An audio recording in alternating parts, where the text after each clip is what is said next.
Hello everybody, how's it going? It's me, Krendor, and welcome back to Krendor Talks in front of a shitty green screen. Today, it's pretty shitty, but that's alright, because we're going to be swapping over to my painting setup, where I have the new Maggotkin Nurgle Battletome.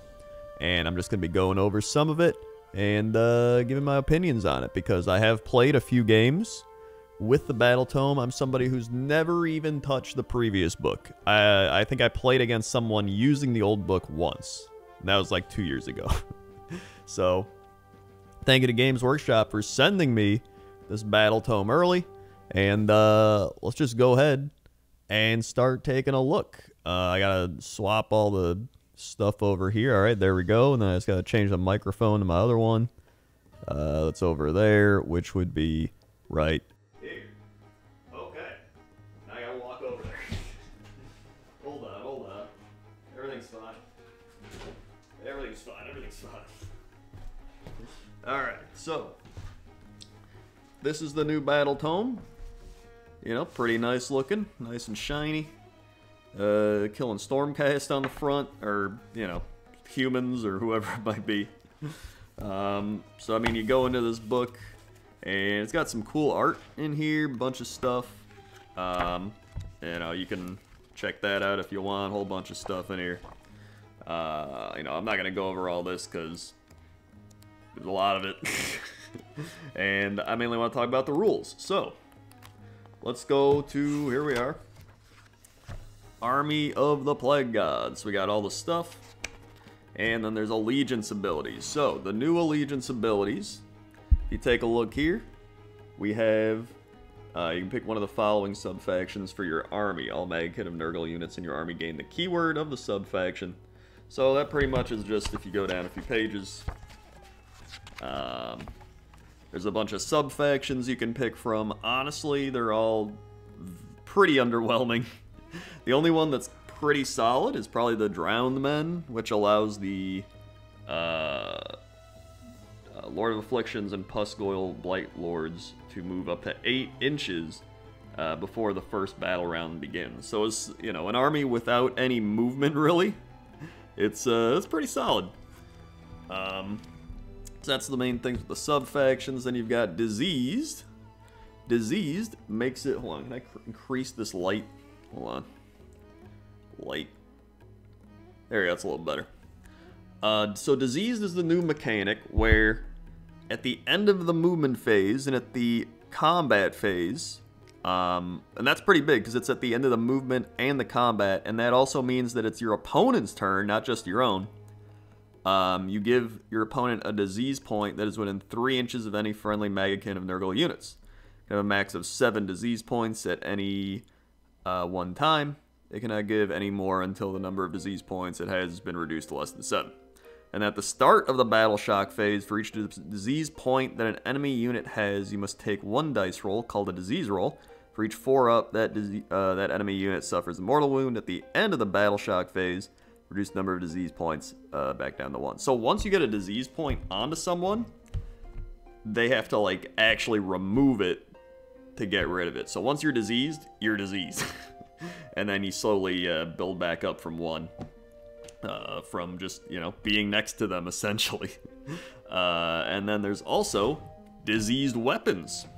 So, unmodified hit rolls for an attack made with a missile or melee weapon by a friendly Maggotkin of Nurgle model is a 6. It inflicts a disease point on the target unit in addition to any damage it inflicts. So, it's pretty easy to get a bunch of disease points onto people. And if you get full 7 and you're rolling 4-ups, I mean, you're essentially doing, what, 3.5 mortal wounds to all those units? On average, and there are ways to increase that to make it a little easier. So, from my limited games played, it's pretty fun to do. I really like doing, just being like, oh, you get a disease point. Oh, you get a disease point. Oh, you get more disease point. Like, it's actually a really fun mechanic. And then healing disease points, so players, instead of healing themselves, they can choose to remove disease points instead. Your opponent. Then there's, you know, Legions of Chaos, so you can ally in a bunch of Chaos stuff, like Clan Pestilence, Beast of Chaos, Slaves to Darkness, etc. Then we have Disgustingly Resilient, probably the best thing. So if you're a Maggotkin of Nurgle, you now have a 5-up ward, and you can heal 1 wound at the start of your hero phase for every Maggotkin of Nurgle model. So that's pretty good. I would say that is in fact very good, especially because you have your normal save, then you have the ward, and then you're healing on top of it. So it's like, it's pretty resilient. You might even say it's disgustingly resilient. Then Locus of Fescendity? I can't say that. So if you have a Great Unclean One, Horticulus, Slimex, Glotkin, Festus, the Leech Lord, the Disgustingly Resilient Battle Trait heals D3 instead of 1, if they're within 14 inches of one of those. So that's pretty big, because typically you are going to have one of those. So just straight up D3 healing as well. And then there's Summoning, which I think is pretty much the same as it used to be. I think they pruned down the summoning list a little bit, but yeah. Cycle of Corruption. So the best Cycle of Corruption things you're gonna get, because you can no longer like manipulate the cycle, which I think was a lot of people's thing they did. And some of them aren't as good. I think some of them are pretty solid. Some of the old ones did seem a bit busted, to be honest. So we have this one, which is all units are treated... Okay, we'll start with 1. So 1 is all Maggotkin of Nurgle heroes have a 4-up ward. That is amazingly good.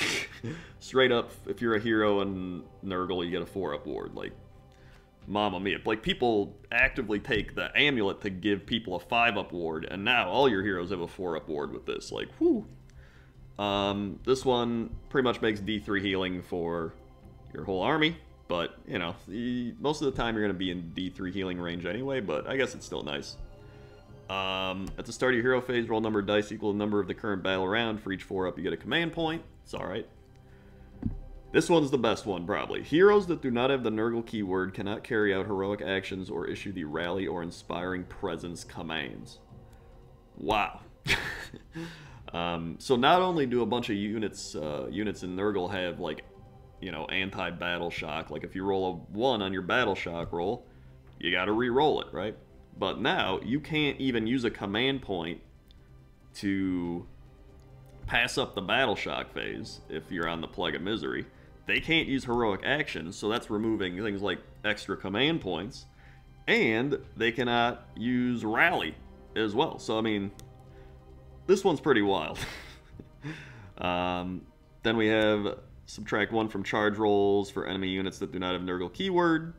Enemy units that do not have the Nurgle keyword cannot finish a pile and move closer to a friendly Nurgle unit than they were at the start of the move.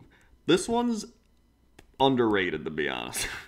The games I played, this came into account like numerous times. Like, oh, I just got to make an 8-inch charge, and it's like, nope, it's a 9-inch charge, and then they roll like an 8. Or they roll a 7 and they have +1. And they're like, oh my god.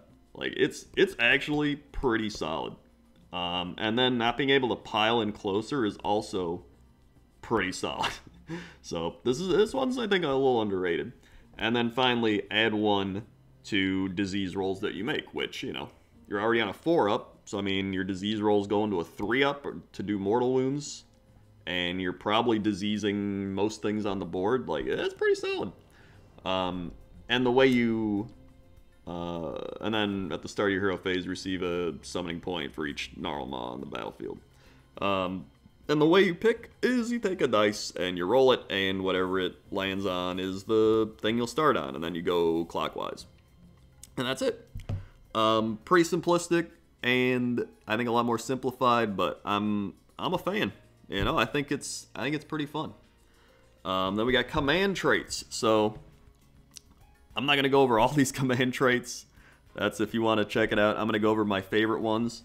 And so these are for the Maggotkin of Nurgle mortal heroes. And easily the best one, Overpowering Stench.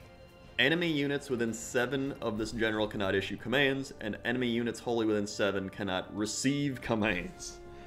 Woo! Oh my god, like, no all-out defense, no all-out attack. Just straight up, you know, no inspiring presence. Just, you can't do anything. Like, wow, that is so good. And then Maggotkin of Nurgle Demon Heroes. I like these two. So once per battle, start of the combat phase, you can say it will release a sickening fever. If you do so until the end of that phase, add 1 to the attack characteristic of melee weapons used by Nurgle units while they are wholly within 7. Pretty solid. And then this one I used, which is also pretty good. Subtract 1 from hit rolls for attacks that target this general. In addition, add 1 to hit rolls for attacks made by friendly Nurgling swarms wholly within 7. Main thing is the -1 from hit, because, I mean, you know, you have a great unclean one, right? They have a 4-up save. You already have the 5-up ward on top of that 4-up save. You could have a 4-up ward if you get this. So you have a 4-up ward, a 4-up save, and then you're -1 to be hit. Like, and then you're going to heal D3. Like, it's pretty wild. Then we go to the artifacts. And which artifact was good here? Oh yeah, this one. The bear just has a 4-up ward always. So that's probably the one you're just gonna always take. It's like, hey, it's the amulet, but better. I guess you could risk it and hope. I mean, you're gonna have one battle round where you have a 4-up ward anyway. So maybe you'd rather just take one of the other ones, but that's still just pretty crazy. And then the demonic boons of Nurgle for their Nurgle Demon Heroes. I think my favorite one is probably the Wither Stave. Add 1 to disease rolls for enemy units that are within 7 inches of the bear. So you're getting 3 ups for disease rolls, and if you have the was it the cycle, add 1 to disease rolls that you make. I mean, you're doing mortal wounds on 2s. Like, that's pretty crazy. To a bunch of stuff. So I mean, you can start scaling pretty hard with some of these disease rolls, and that's in both of your turns. I mean, just it can get crazy. Like, honestly, it can. Spell lores. Honestly, nothing really stood out to me that much. I really do like the Rancid Visitations. It's a spell casting value of 6, range of 7. Pick one enemy unit within range, invisible. Roll dice for each model in that unit that is within range. For each 2-up, they suffer a mortal wound. That's pretty wild. If they have like a big block of like, you know, 20 or 30 dudes, and you get close enough, like you charge, and you cast this, like with a, you know, whoever, or I guess you wouldn't charge, but, I mean, 2-ups to do mortal wound. Like, this is essentially, that Seraphon Slan spell, which is like a 5-up to do mortal wounds. I mean, this is that, but way better. But you have to be closer in range. But you have so much resiliency that it's like, you know, you'll probably be fine. And then Maggotkin Nurgle Demon Wizard. I think this one's probably my favorite, which is casting value 7, and in range of 14. Pick an enemy unit within range visible to the caster. Until the caster moves, attacks, makes a casting or unbinding or dispelling attempt, or is slain, subtract 1 from hit and wound rolls for attacks made by that unit, and subtract 1 from save rolls for attacks that target that unit. So, I mean, you just push your Great Unclean one up, and then he's like, bleh, and he casts this. And then that unit's essentially just super nerfed. -1 to wound and hit, and they're getting hit harder, essentially. So, I mean, well, not harder, but more frequently. So that's a pretty wild one. And then, you know, they're probably not going to have a good time trying to take him out, as he just sits there being like, ruh, ruh, ruh. So those are the main thing. I'm all aboard, man. The games I've played, I've really enjoyed playing Nurgle. So then, we get to some of there's like some match play stuff. Honestly, nothing that great or worth talking about, really. So here we go. So we have Eroticus. Alright, he's a 4-inch move, 20 wounds, 4-up save, 10 bravery. You know, decent attacks. One thing I really like with these new, I guess, monstrous actions they gave him is that it's essentially a stomp, but instead of doing D3 on a 2-up, you just straight up do 4 damage if you're healthy with him. So if you roll 2-up, just boom, 4 mortal wounds. You don't even have to roll. It's just a mountain of loathsome flesh. And then Deluge of Nurgle is a spell that has a casting value of 7. If successfully cast, roll 7 dice. For each 5 up, you can pick 1 different enemy unit that is visible to the caster, and each of those units suffer D3 mortal wounds. This is pretty solid. This is almost like the Slan, like the Meteor, in a way. It's pretty good.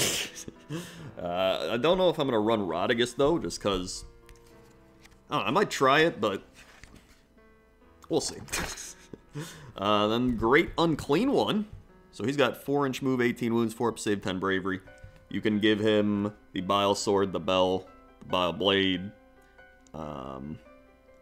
And so, let's see, unmodified ward rolls for this unit. That's a 6. You pick an enemy unit within 3 and they suffer a disease point. Mountain of Loathsome Flesh again. His spell is really bad. I'm not even going to read it. Doomsday Bell lets you summon more. Bile Blade allows you to suffer a mortal wound you can't stop, but you can cast an extra spell. So that could be nice if you're trying to do some endless spells or something. But he hits pretty hard. Like D6 range, 7 inches, 3x2, -3 for 2 damage. I rolled a 5 attacks on this one, and I hit with like all of them, and I did, like, you can't save it. And he just straight up killed like half of a big block of units. Like, it's wild. And then Bile Sword, 2-inch, 4x4, 4 attacks, 4x3, -2, 4 damage. Then you got the, I use Bile Blade, so 4 attacks, 3x3, -1, 3 damage. So, I mean, if you're hitting, and then you got the Nurglings, 15 attacks, 5x5, 1 damage. But, I mean, if you get 6s, you're doing disease points. So, I mean, you're going to probably get fully stacked on disease points, and then that's another potential 7 mortal wounds after everything's said and done. So, I mean, dude's pretty crazy. Like, I'm a big fan of the Great Unclean One in this book. Take a look at some of these other units. We got Poxbringer. Epidemius seems pretty wild. So, at the start of your hero phase, if this unit is on the battlefield, roll the following number of dice for each following units. The terrain features are visible to this unit. 3 dice for each friendly Great Unclean One, 2 for each friendly Plaguebearer host that has 10 or more models, and each Feculent Gnarlmaw. 1 dice for each other friendly Maggotkin of Nurgle. For each 5 up, add 1 to the tally of diseases kept by Epidemius, to a max tally of 7. Each new disease that is recorded allows you to reroll 1 ward, casting, dispelling, or unbinding roll that you make for a friendly Maggotkin of Nurgle unit. Ooh! I mean, anytime you're going to be rerolling, I've learned this from Blood Bowl. Anytime you can reroll something, it's busted. Like, there's a reason. And the fact that you can potentially just, like, stack these rerolls, and then, like, just think of it. Like, you have a 4-up save on, like, some guy, and then you have a 4-up ward, potentially, a lot of the times, and then you have the ability to reroll the ward rolls. And then, I mean, even for just casting and dispelling and unbinding, like, that's great, too. I mean, you're just like, oh, rolled badly, I'm rerolling. Like, oh my god. That's great, and it's for just any Maggotkin of Nurgle unit. Like, I think this guy's being overlooked. This guy is seriously, like, insane. He's also a really shitty old model, but, I mean, you know, I play Seraphon, so I'm used to that. Spoilpox Scrivener, you know, and the Bile Piper, both pretty much the same from when I compared. Plaguebearers now have 2 wounds each. 4-inch move, 6+ save, 10 bravery. They subtract 1 from hit rolls for attacks made with missile weapons that target this unit while it has 5 or more models. So, I mean, you know, pretty good for the current shooting meta, I would say. You got Slimucks, you got Beast of Nurgle, you got your Nurglings. I mean, a lot of these are like little minor changes they made, nothing crazy. I'm kind of just going over the main ones, like I said. And speaking of which, here's a big one, literally. The Glotkin. 5-inch move, 20 wounds, 4-up save, 9 bravery, 12-inch range, starting with 7 attacks, 3x3, -2, 1 damage. Then the Tentacle, 3-inch range, 4 attacks, 3x2, -2, 3 damage. The Lamprey Maw, 3 attacks, 3x2, -2, 3 damage. And the Scythe, 4 attacks, 3x3 -1, D3 damage. So he can do some honking damage. His Mountain of Loathsome Flesh is a 5, so on a 2-up, he just does 5 mortal wounds. That's pretty good, I'd say. He can cast 2 spells, unbind 2 spells, and he has a thing called Blitzkrieg. Hold on. Blitzkrieg. You can use this command ability at the end of the enemy movement phase if this unit is within 12 inches of an enemy unit. The command must be issued by this unit and must be received by another friendly Maggotkin of Nurgle unit that is within 12 of an enemy unit. This unit, and then the unit that received the command, can attempt a charge. So, I mean, just anything that allows Nurgle to move is good, is what I've learned. And so just being able to charge in the enemy movement phase before they can even charge you, as well as another friendly Nurgle unit, like that's pretty wild. And then we get to another thing. At the start of the enemy movement phase, you must roll 2d6 for an enemy unit, each enemy unit within 3. If the roll is equal or greater than that unit's bravery, that unit must retreat or suffer d6 mortal wounds. Like, wowee, that is wild. I haven't actually used the Glotkin yet. I'm building him, but I'm ready to run him, man. This is going to be fun. Then that's Mountain of Loathsome Flesh. And then he has a spell that allows you to get Maggotkin of Nurgle mortal units within range and visible +1 to their wound characteristic until the next hero phase. So that is also pretty strong, especially for your Blight Kings. Because, you know, why wouldn't you just try it out and cast it, right? You got 2 spells, just see if you can get it. And then the Blight Kings get even tankier, which we will get to. These are, okay, so these guys are probably some of my favorite new battle profiles, I think, in the game, or war scrolls. This guy's okay. He has unmodified ward rolls of 6. Allow you to pick an enemy within 3 inches. They suffer a mortal wound. He's got decent damage. He's got a 3-up save, but and then once per turn, he can issue a command to a friendly Maggotkin of Nurgle unit without a command point being spent. But the big ones are over here. So this guy's got a 4-up save, but he's pretty wild. So he's got 13 wounds, 9 bravery, 4-up save. He can move 8. He's got D3 ranged attacks, 3x2, -2 for D3 damage. He's got 3 attacks, 3x3, -1, 2 damage. And then he's got 5 attacks, 3x2, -2, 3 damage. That's a wild stat line there. He can cast and unbind 1 spell. At the start of the combat phase, the enemy shooting phase, roll a dice for each enemy unit within 7 of this unit. On a 4-up, that enemy suffers a mortal wound and subtract 1 from hit rolls for attacks made by that enemy unit in that phase. So you're just making it even more annoying on them. He can add 1 to casting and unbinding roll, or no, add 1 to casting rolls for this unit. In addition, subtract 1 from casting rolls for enemy wizards within 14. And then he has a spell. Pick an enemy unit within range and visible until your next hero phase. Roll a dice at the end of each phase in which any wounds or mortal wounds were allocated to that unit. On a 2-up, they suffer D3 mortal wounds. That seems pretty wild. Because this is just going every phase.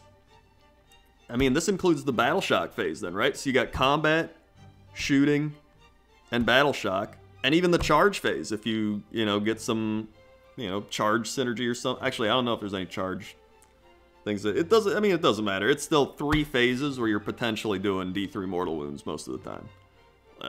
For multiple, like, both of your turns. Like, it's wild. So I really like that guy. This is the other guy I like a lot. Morbid X Twiceborn, 12 wounds, 3-up save, 9 bravery, 8 movement. Right, by the way, 3-up save with a potential 4-up ward. Like, this dude is wacky. And he's got a ranged attack, 3x3, or 3 attacks, 3x2, -1, 1 damage, whatever.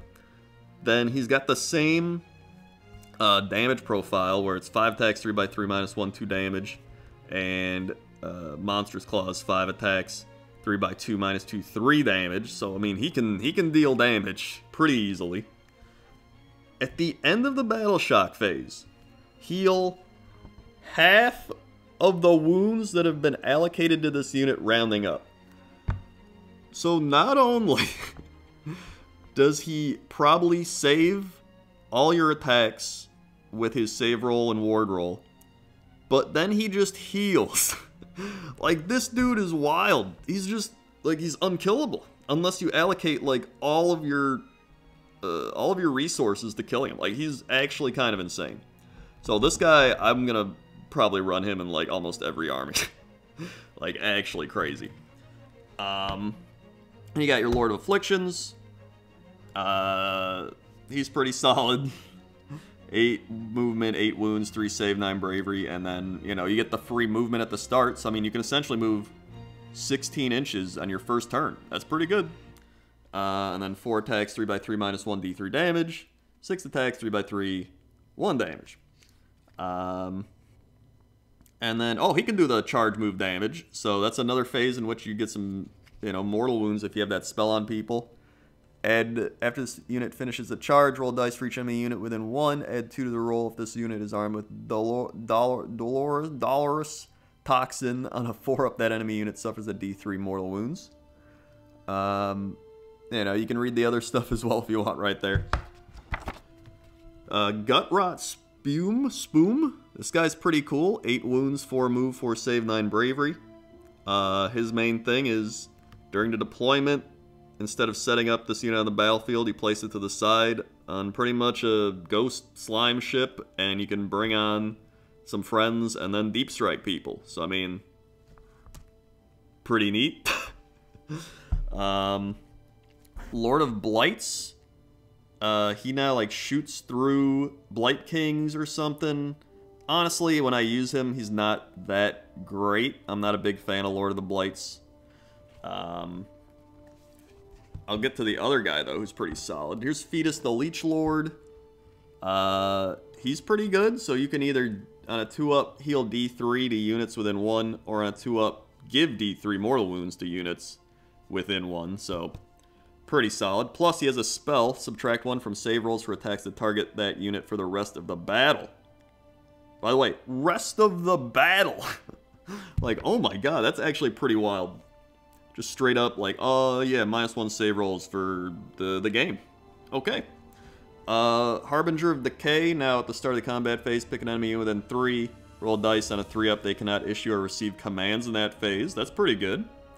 And then you can also get some extra command points. I mean, Harbinger of Decay, I read his Old War scroll, which was pretty crazy, but I think he's just okay now. I mean, just the fact that you can stop someone from getting command points in that phase is pretty good. I guess it's only the command phase, though, so that kind of sucks, but I mean, you still do a lot in the command phase. Rotbringer Sorcerer.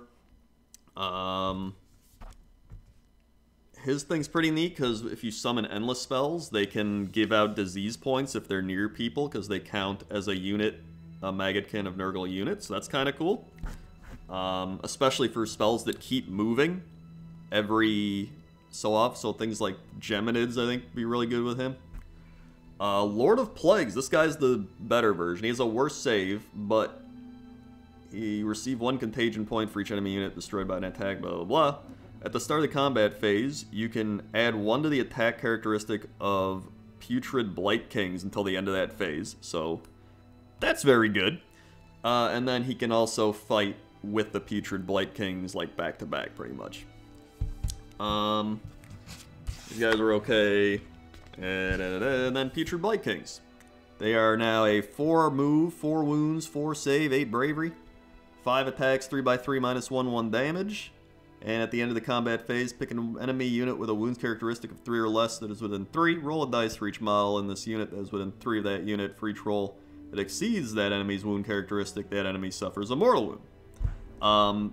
I mean, these dudes are tanky, and they do some nice damage, like, straight up. And they'll stack disease points fast. Like, I'm a big fan of the Blight Kings. The only issue is their points are now 250. The points are probably the biggest thing. And then the Blight Lords are pretty much just Blight Kings on big fly mounts. And with the ability to, you know, do some mortal wounds on the charge and stuff like that we already talked about. So those are pretty much all the main things from the book, and then the points. So the big thing here with the points, Plague Bear's 150, Blight King's now 250. Some other big ones, let's see here. You can run a Rotbringer Sorcerer Rot Coven that gives you like +3 to casting if they're all next to each other, which is pretty wild. It's kind of weird. The Glotkin is now 700. 700. It's pretty insane, dude. Like 700 points, but still, probably still better than Kragnos. Great. I mean, he's got a 5-up ward, 4-up ward sometimes. So I mean, hey, still better than Kragnos. Great Unclean One, 495. Eroticus, 495.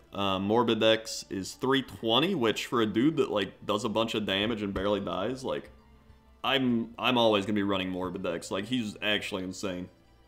Beast of Nurgle, only 110 and can be battle line in a Befouling Host army. Pretty cheap battle line there. If you want to like do some big dudes, you just you know, run 3 Beast of Nurgle. And then Blight Lord's 220, Plague Drone's 200. So I mean, overall, I like this book a lot. I've been really enjoying the Nurgle book. I've been enjoying playing Nurgle, building Nurgle. I haven't painted them yet, but I will eventually. So hopefully you enjoyed my little review of the Maggotkin of Nurgle book. I'm a fan. I've been playing Nurgle. I've been having fun. I can't complain. So I'm hoping that moving forward, other factions get books as good as this one. I say as I burp. I would love if Beast of Chaos got a book like this. That would be fantastic. Or Gitz. Gitz would deserve a book like this. Those are honestly probably the two that I really want, is just Gitz and Beast of Chaos. So I'm hoping they get new books. That'd be great. And yeah, thank you for listening, watching. Like, comment, subscribe, all the YouTube stuff, lingo. And I'll see you next time. Okay? Okay. See you. Now you turn this off. It's always the awkward part.